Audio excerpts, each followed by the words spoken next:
नमस्कार, मी श्रावणी. तर आज आपण बघणार आहोत मटर पनीरची भाजी, ती पण सोप्या पद्धतीची. चला तर बघूया.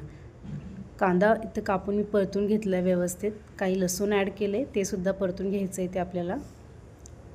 टमाटे कापून घेतले, तेही परतून घेऊया आणि अशा पद्धतीने हे आपल्याला एकत्र वाटायचं आहे. हे बघा, आता तेल टाकूया कढईमध्ये.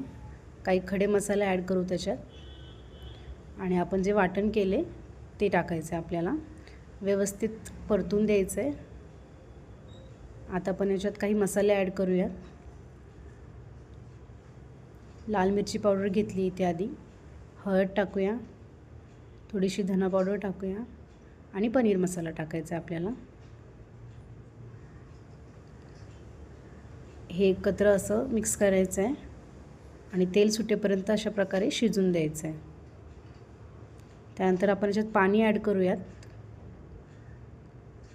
पाणी ॲड केल्यानंतर आपल्याला एक उकळी येऊन द्यायची व्यवस्थित त्याला.